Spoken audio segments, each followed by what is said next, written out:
HM घातमाता 9.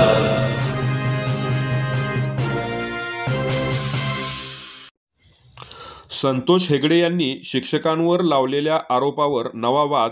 Video viral, पण सत्य काय? आटपाडीतील संतोष हेगडे आणि शिक्षकांमधील वाद आता चिघळलेला दिसतोय. एका व्हायरल व्हिडिओमुळे पुन्हा एकदा चर्चेचा भडका उडाला आहे. या प्रकरणात नक्की कोण खरं आणि कोण खोटं हे ठरवणं आता अधिक गुंतागुंतीचं बनतंय. पाहूया आमचे प्रतिनिधी यांचा हा स्पेशल रिपोर्ट. आटपाडीमधील संतोष हेगडे यांनी काही शिक्षकांवर खोट्या विनयभंगाचा आरोपाचा ड्रामा केल्याचा आरोप खुद्द शिक्षकांनीच केलाय. त्यांनी याबाबत एक व्हिडिओ समोर आणला आहे. काही प्रसारमाध्यमांनी तो जसाच्या तसा दाखवला, तर काहींनी त्याची मांडणी टोकाची केली, अशी टीका सध्या ऐकायला मिळत आहे. तुम्ही काय म्हणता?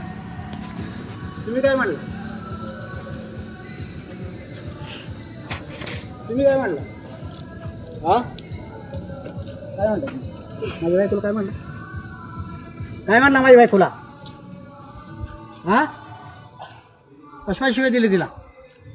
माझ्या बायकोला शिवाय कशा दिल्या? ए बायकोला शिवाय कशा दिल्या माझ्या? हा कशाला बायकोला शिवाय दिल्या माझ्या? माझ्या बायकोला शिवाय का दिल्या?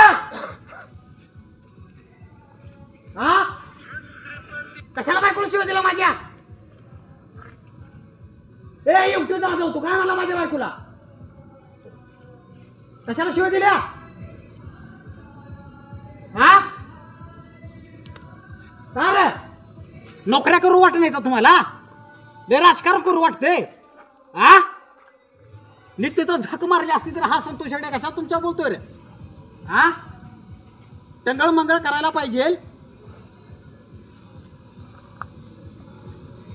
शासनाचा पगार घेताय हे सगळं डांगडिंग करताय. लय हाऊस आहे तर राजीनामा द्या, करा की तिकडे राजकारण. कुणी अडवलंय तुम्हाला?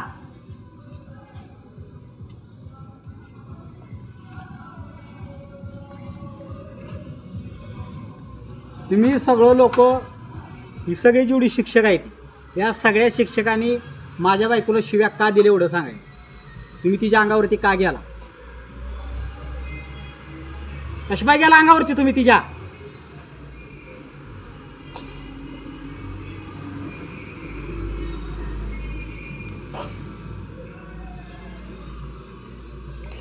या व्हिडिओमध्ये संतोष हेगडे थेट शिक्षक UT जाधव यांना विचारताना दिसतात, माझ्या बायकोला शिवी का दिली?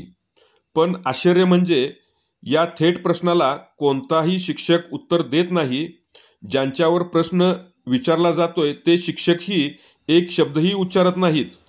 मात्र या व्हिडिओत एक महत्त्वाचा मुद्दा दुर्लक्षित राहतो.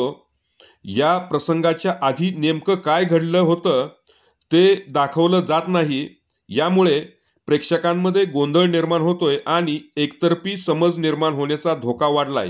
काल जो संतोष हेगड्यावरती गुन्हा दाखल झाला, त्या गुन्ह्याच्या संदर्भामध्ये मला एवढंच म्हणायचं आहे की फक्त एक व्हिडिओचा भाग दाखवणं ही पूर्ण सत्य मांडण्याची पद्धत नाही. आधीचा घटनाक्रम काय होता हे माहीत झाल्याशिवाय कोणावरही आरोप करणं हे चुकीचं ठरेल असं मला वाटतं. या संपूर्ण प्रकरणात आणखी एक महत्त्वाचा मुद्दा समोर येतोय. सदर व्हिडिओ कोणी शूट केला आणि का? जर हा व्हिडिओ हेतुपूर्वक घटना चुकीच्या पद्धतीने सादर करण्याच्या उद्देशाने शूट करण्यात आला असेल तर ही बाब अत्यंत गंभीर स्वरूपाची ठरू शकते. अशा प्रकारच्या कृतीमागे गुन्हेगारी हेतू असेल तर संबंधित व्यक्तीवर कायदेशीर कारवाई होणं गरजेचं आहे. जर कोणी व्हिडिओ काढून त्याचा उद्देश एखाद्या व्यक्तीला फसवण्याचा किंवा बदनाम करण्याचा असेल तर अशा व्यक्तीवर IT कायद्याअंतर्गत आणि फौजदारी स्वरूपात गुन्हा दाखल होऊ शकतो. आता प्रश्न असा की नेमकी सत्यता काय? संतोष हेगडे यांचा आरोप योग्य की शिक्षकांची बाजू खरी? या वादावर सखोल चौकशी होणं गरजेचं आहे. तोपर्यंत कोणताही निष्कर्ष हा अपूर्ण माहितीवर आधारित असेल.